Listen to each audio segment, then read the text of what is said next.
Muy bien. Entonces, hoy lo que vamos a ver, vamos a empezar con la historia de México. No sé si revisaste o si le has dado una vuelta ahí al grupo de, bueno, no grupo, no sé, al canal de WhatsApp. Entonces, ya ahí subí los horarios, ¿no? De todas las clases. Entonces, ya ahí están todas las sesiones y sus horarios, cómo va a quedar todo, ¿no? Entonces ahí para que lo veas, por ejemplo, ahí ya viene esta clase, pide por colores, horarios, días y todo, ¿no? Pues tratar de ir llevando esto y ahí se ve cómo se va a ir incrementando las clases. O sea, a partir de la próxima semana ya incrementaríamos a martes, miércoles y jueves, ¿no? O sea, ya tendríamos, a partir de febrero ya tenemos 3 días, ¿no? Ya vamos a tener esos 3. Muy bien, y ya vamos a empezar con Mm, matemáticas. Hoy, una situación. Dime, Ahorita dime, sigo dime. de vacaciones en la universidad, pero entro el 10 creo. Ujú. Y justo mi horario del miércoles tengo una clase de 5 a 7 de la noche. Ujú. Entonces, los miércoles yo creo que vería la clase ya Ok, después, ya la ujú, grabación. perfecto, porque ya ves que la clase es como informativa y aclara dudas, pero realmente la información o el trabajo es parte de los ejercicios o algunos enlaces que los llevo y como posteriormente vamos a empezar a trabajar con los videos y un poco los videos y los test al mismo tiempo, entonces va a ser un poquito más el trabajo y va a ser un poquito más fácil, ¿no? Ahí es donde digamos, te vas a poder reponer.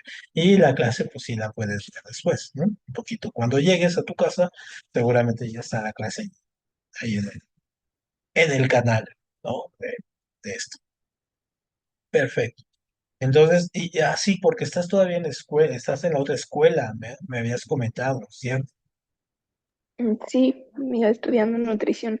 Ujú. Pero vas en la mañana, ¿verdad? Ahí.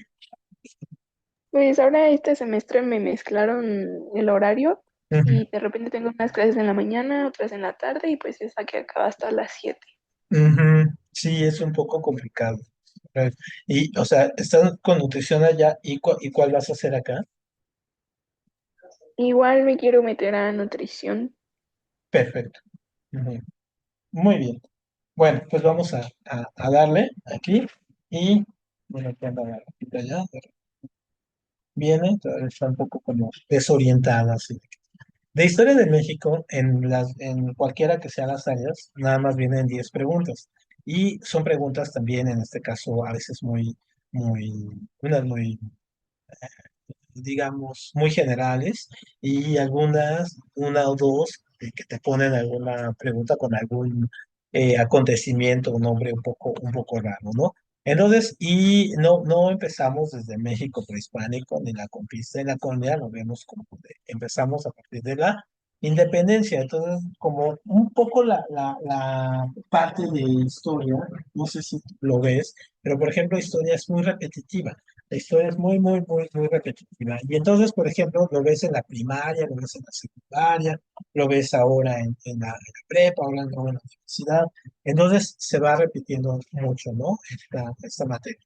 Entonces, o muchos de los conocimientos que vienen aquí, pues seguramente tú ya los tienes, ¿no? Entonces, si hay alguno que digas, aquí no lo entiendo, pues entonces nos regresamos siempre, ¿no? Pero vamos a empezar desde la independencia, entonces ahí tenemos un poquito más de margen para poder trabajar, ¿no? Con esto, o sea, no tenemos que irnos hasta los mexicas y todo eso. Entonces, por ejemplo, ¿no? Ese es el tema.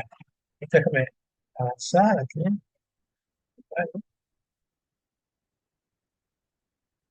Ay, y perdón si escuchas muchos ruidos que están arreglando la calle. Sí, Es como casi un no se poco, escucha nada de fondo. perfecto. Y luego se pone un poco intenso aquí en la calle. Está la cosa. Muy bien. En este- Muy bien. Entonces, la independencia, que ahorita está como muy, muy, muy de moda en el asunto, y se puso muy de moda la independencia por algo eh, extrahistórico, que es la parte esta de que AMLO le pidió al rey de España pues una disculpa, ¿no? Por lo que había pasado durante la colonia. Tú, antes de entrar al tema, ¿tú qué piensas? ¿Que es correcto o incorrecto este tipo de cosas?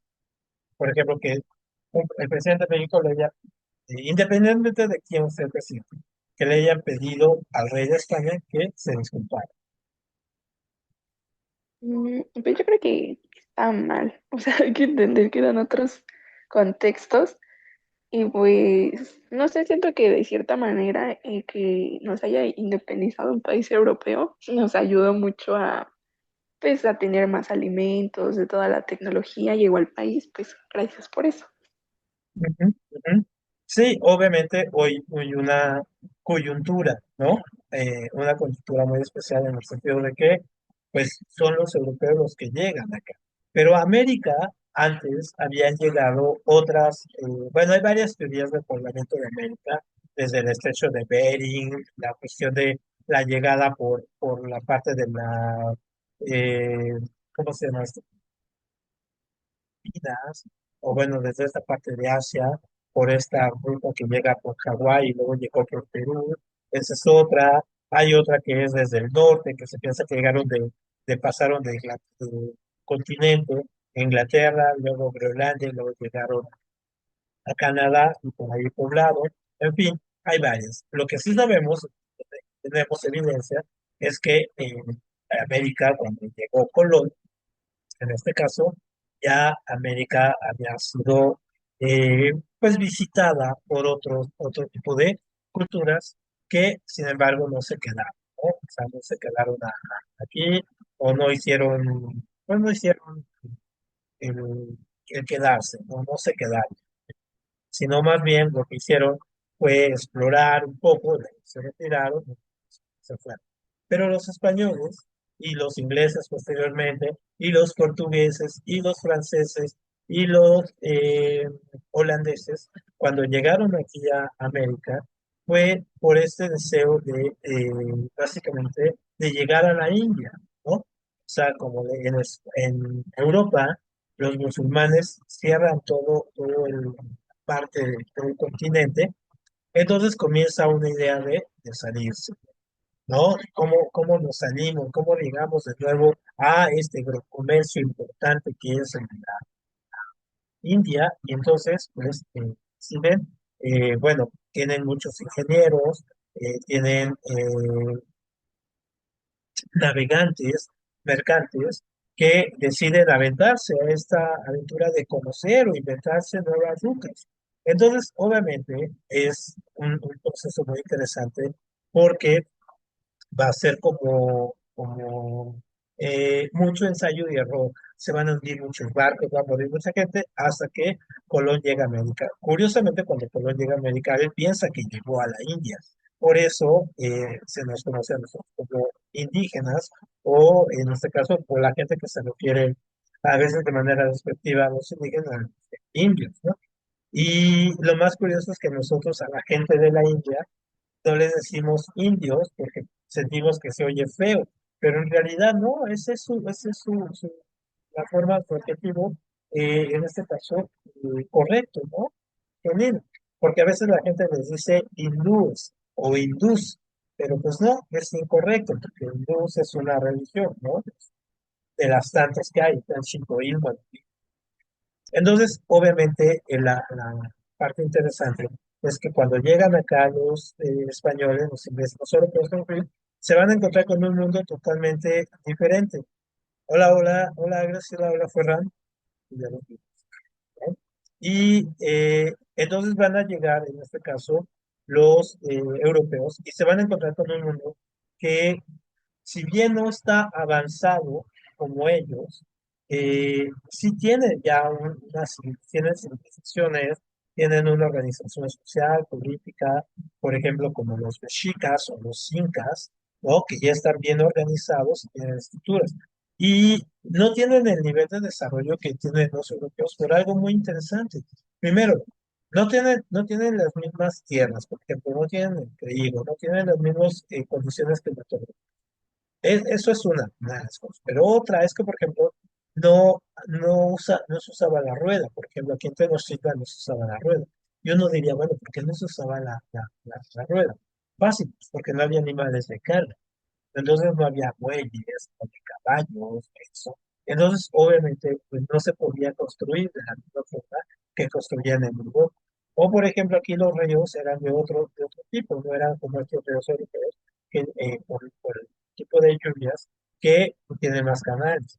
Tú cuando te digas en México, ¿no? Todo esto, hay mucho desierto, los ríos son más cortos, son menos caudalosos, ¿no? O sea, no tenemos las mismas herramientas.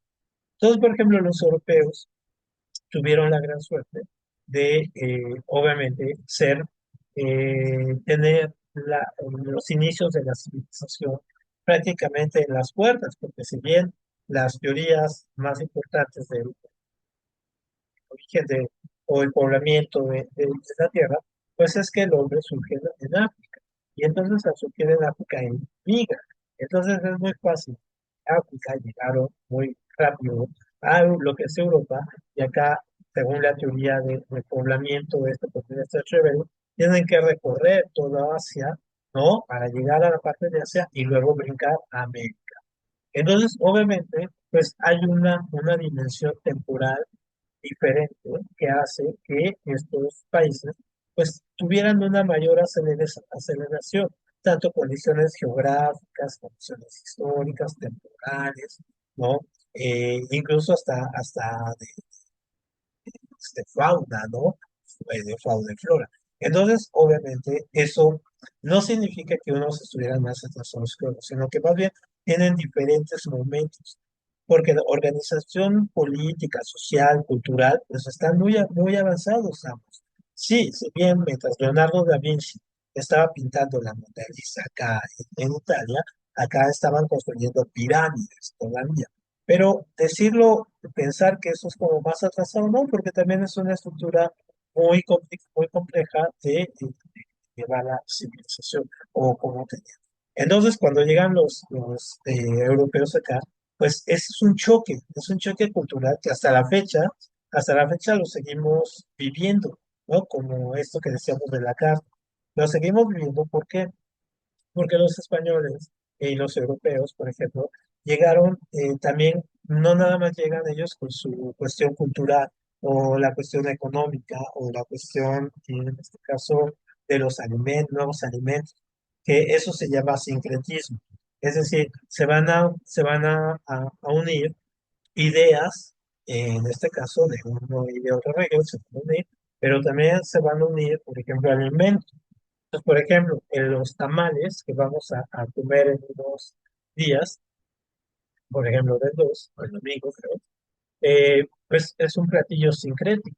¿Por qué? Pues porque por un lado tiene maíz, ¿no? Que se produce aquí, maíz, y por el otro lado tiene también leche, manteca, o sea, tiene cosas, la carne, o el pollo, ¿no? Carne de cerdo, en ese caso, que viene de Europa. Entonces, y luego se toma con chocolate. Entonces se combinan cosas que vienen de allá y que no hay aquí. Aquí no había mucho trigo, ¿no? O el trigo no se utilizaba por un años. Aquí no había gallinas, no había cerdos, ¿no? No había caballos, no había vacas, no había leche, entonces las cabras. Entonces, obviamente, se traen estos animales para acá, ¿no? Y se hace una mezcla. Pero también de las ideas religiosas, por ejemplo, las ideas religiosas de que van a estar, por ejemplo, se llama panteón, el panteón mitológico a los dioses, por ejemplo, ¿no? Que convivían en este caso aquí en América, de cada región, por ejemplo, el panteón romano, el panteón.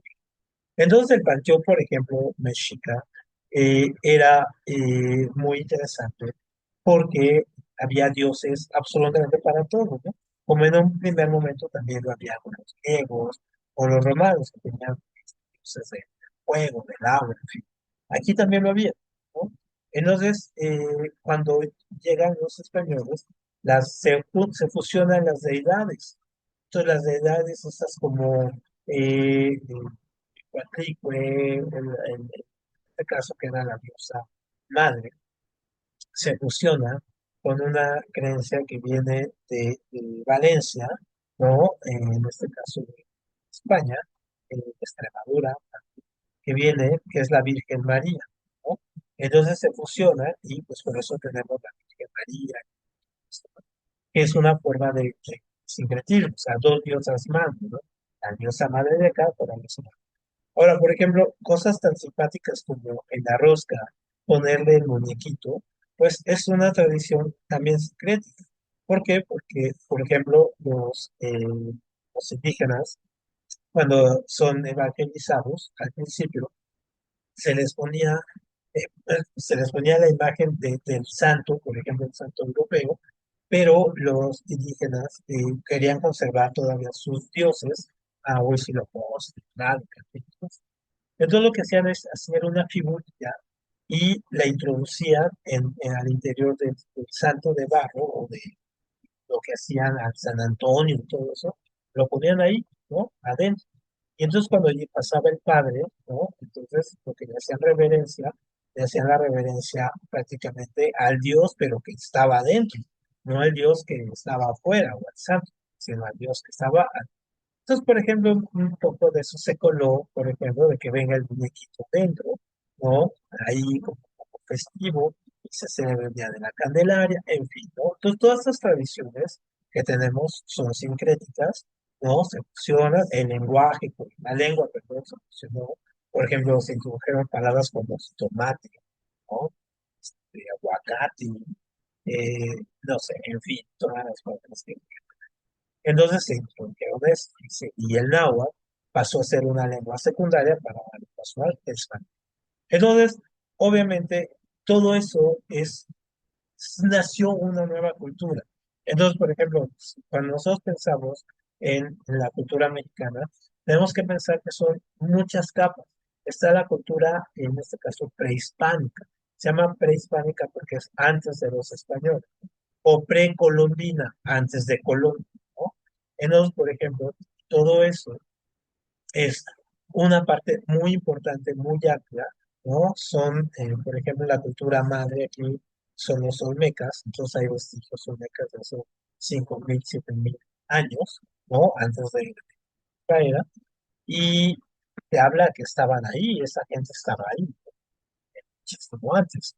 Y cuando llegan los españoles a América en 1521, pues obviamente ya era muy avanzado, ¿no?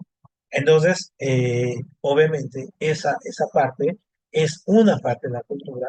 Luego viene la parte colonial, que son casi 300 años, de 1521, cuando llegan los españoles, a 1821, cuando viene el periodo de la colonia, y en 1821 viene el proceso de independencia, ¿no? Es cuando ya México se independiza de España. Y luego viene de 1921 en adelante es cuando se llama México, ¿ya? O sea que realmente México es muy, muy poco tiempo viviendo en un país con este nombre, o sea, 200 años. Entonces, sí, 210, 215 años en este caso. Entonces, si te das cuenta aquí, algo muy importante es que tenemos varias etapas. Entonces, pensar, por ejemplo, que un país es más avanzado que el otro, incluso, pues no es como tal un error, sino más bien es ponerlo en contexto, ¿no? Bueno, sí, pero ¿cómo estaban aquellos? Sí, ¿cómo estaban aquellos? ¿no? Y por eso América se considera como un continente muy joven, ¿no? Muy emergente todavía, pues porque todavía está en un proceso de desarrollo. Y bueno, tuvimos la mala suerte que llegaran los españoles que aquí nosotros. Por ejemplo, a los gringos, llegaron los ingleses, con una forma de pensar y una estructura religiosa muy diferente, donde la gente se ponía a trabajar, ¿no? Y los españoles, que eran católicos, llegaron más bien con esta onda de eh, que los indígenas trabajen y nosotros. O sea, porque es como hay que cristianizarlos, hay que llevarse. Ese tipo de cosas, por ejemplo, así de sencillas, pues sí marcan la gran diferencia entre, por ejemplo, Estados Unidos, que fue colonizado por los luteranos, calvinistas, y Latinoamérica, que es conquistada por los españoles y los portugueses católicos, ¿no? O sea, sí hay una diferencia brutal en la forma en que nos conquistaron. Entonces, eso nos va a marcar después los 300 años de conquista. Entonces, hay en esos 300 años de conquista, pues hay una considerable baja, por ejemplo, de personas, de población, muere muchísima gente, casi estamos hablando que en los primeros 100 años, por lo menos habrán muerto unos 80 millones de personas, de indígenas que estaban aquí en América, ¿no? En toda América. Por la brutalidad, sí, con la que llegaron los españoles, es decir, que llegaron con este asunto de poner a trabajar a esta gente, de explotarla, de vivir a expensas de ella. Entonces, pues obviamente hay un descenso de la población. Obviamente también había gente que murió por plagas de enfermedades, porque bien, los españoles ya llegaron aquí con enfermedades, ¿no? Que sus cuerpos estaban de alguna manera acostumbrados. En este caso, americanos, pues no tenían digamos, barreras, ¿no? O no tenían esas defensas, que murieron de viruela, murieron de tuberculosis, un montón de enfermedades para las cuales sus cuerpos pues no tenían ninguna defensa, y murieron así, ¿no? O de sobreexplotación. Entonces, obviamente eso también va a marcar un poco la psique, ¿no? La psique de la gente. Y me imagino que tú lo ves, ¿no? De repente, cuando salen y escuchas algunas cosas, por ejemplo, de que siempre esta idea de que el mexicano es muy derrotista, de que los mexicanos no pueden hacer esto, que nunca van a ganar, que son flojos. Esas ideas han sido como muy introducidas a lo largo de la historia, no necesariamente por la gente, sino por estructuras o clases dominantes que ponen a sus intelectuales, a sus profesores, en fin, y crean esa imagen, ¿no? La imagen del indígena flojo, durmiendo todo el día, que no hace nada, que no es productivo. Pero aparte también estas ideas como de que el país, por ejemplo, no tiene, o la gente no tiene ambición, o nos llegaron los españoles, entonces nos ganaron la guerra, ¿no? Y nos dejaron mal, o que somos corruptos, en fin, ¿no? Entonces, todas esas ideas también son ideas que se han ido creando, que hay un libro que las exploró durante mucho tiempo, que ahora es un libro que está un poquito rebasado digamos, por la realidad contemporánea, ¿no?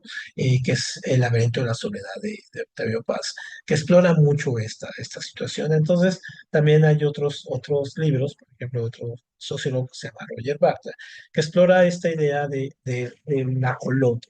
Entonces, este ajolote, que es como anfibio, que parece como una rana que no crece, ¿no? Y que parece que se quedó ahí, ¿no? Como estancada.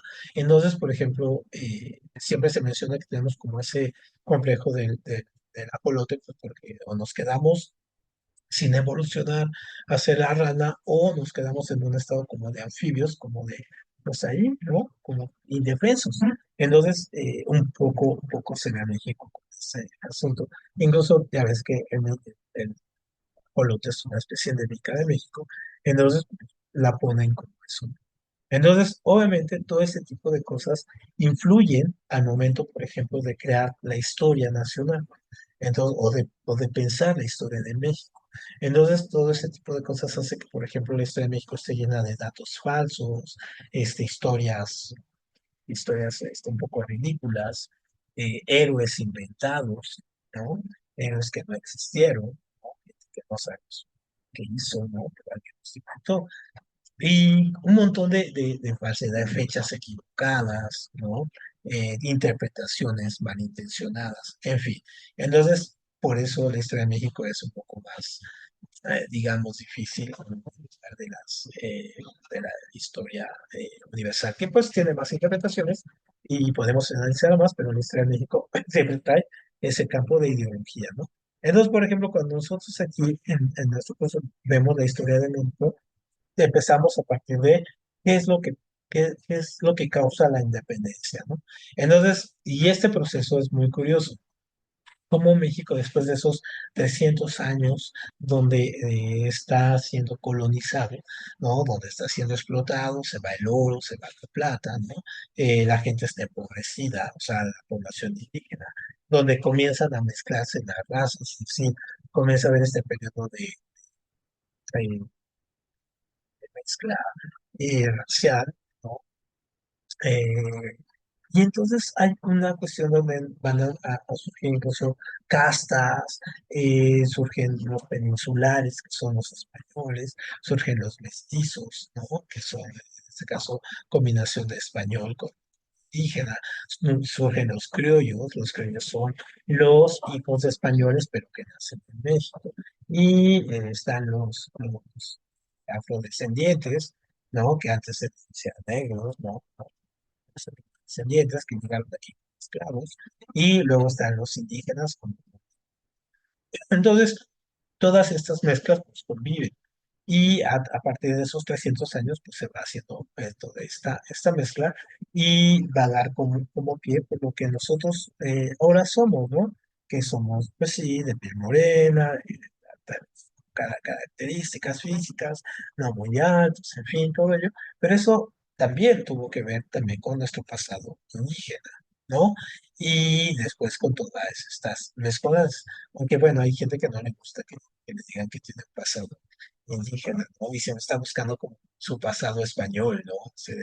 Y sobre todo con esta mucha gente que busca su pasado español, a ver si tuvo un tío o algo así español, que le den el pasaporte europeo, ¿no? Es un poco ridículo, pero pasa. Entonces, obviamente, esta cuestión de esta mezcla racial, pues va a también generar problemas. Entonces, por ejemplo, había un gran problema. Por un lado, los peninsulares, o sea, los españoles, que venían aquí, vivían aquí en México, tenían todo el poder, ¿no? Tenían el dinero, recursos, tenían el poder, porque eran que venían enviados por el rey directamente. Entonces el rey, por ejemplo, de España nunca pisó las tierras, nunca pisó América, nunca pisó ninguna de sus colonias. Los reyes mandaron unos representantes que se llamaban virreyes. Entonces estos virreyes actuaban como si fuera la representación del rey, pero actuaban a veces con sinvergüenza, ¿no? Con abuso. Muy pocos fueron así como una onda, entonces abusaban de su estatus, ¿no?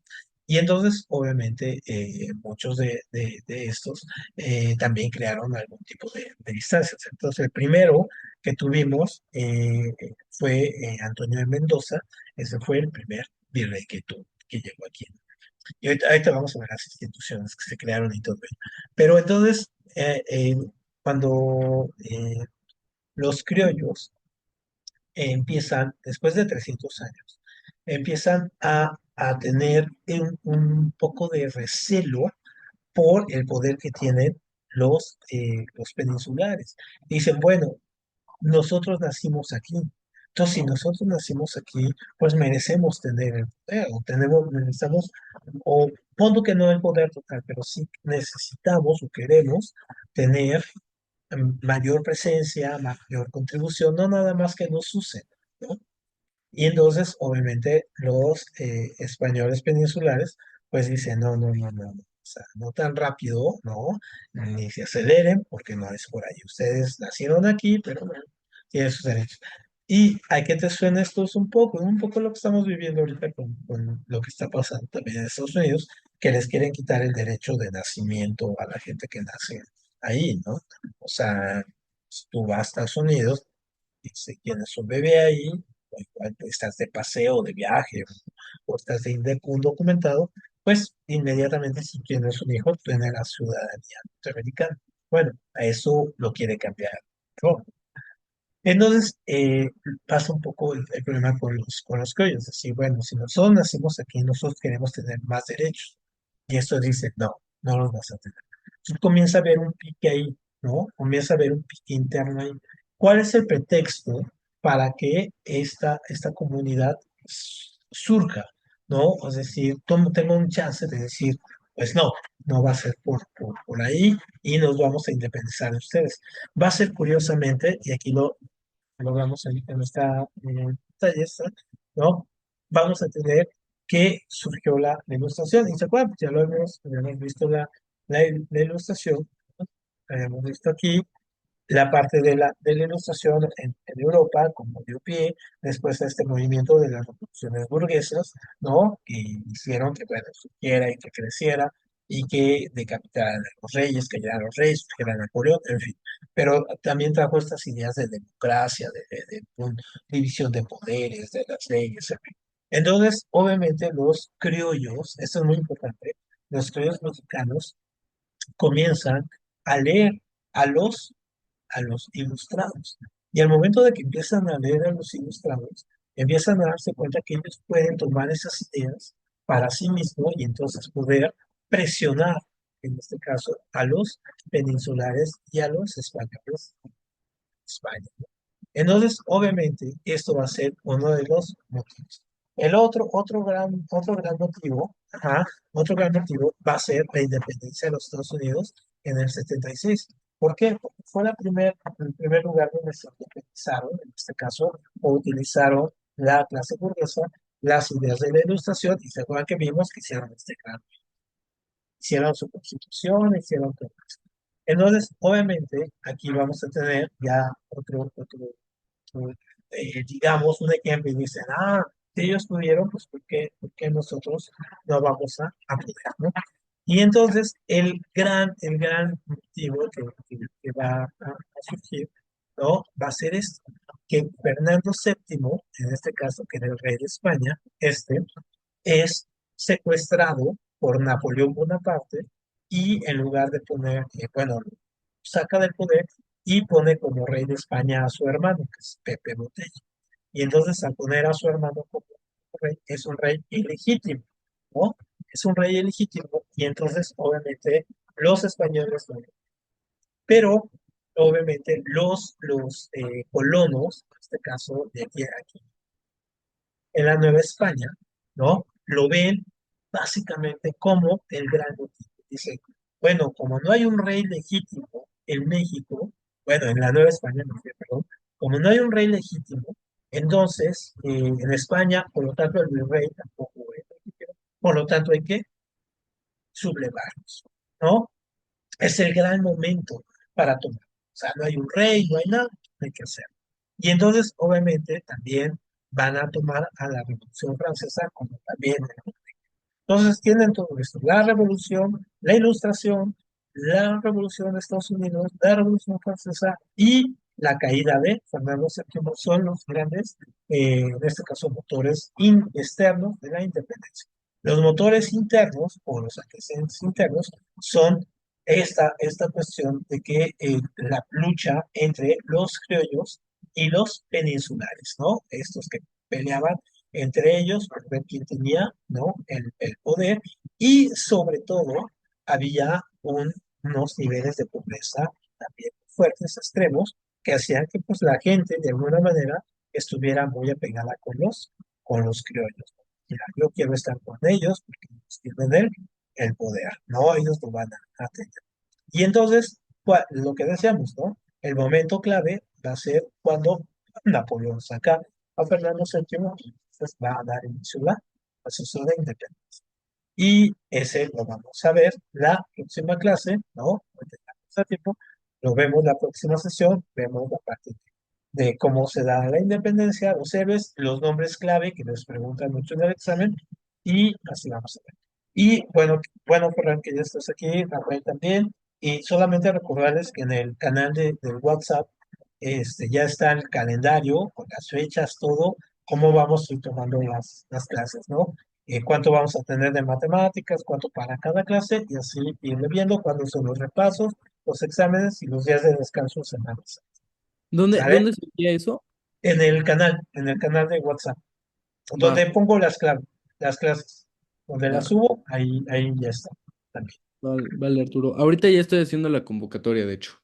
Perfecto, muy bien. Sí, acuérdense que hay que ya llenarla y irla revisando, ¿no? Y antes del 6, antes del 6. Antes, cualquier duda que tengan, me avisan, igual les ayudo allí, ¿no? Vale, chao. Órale, que les vaya muy bien. Nos vemos. José. Gracias. Gracias, Rafael. Hasta luego. Bye.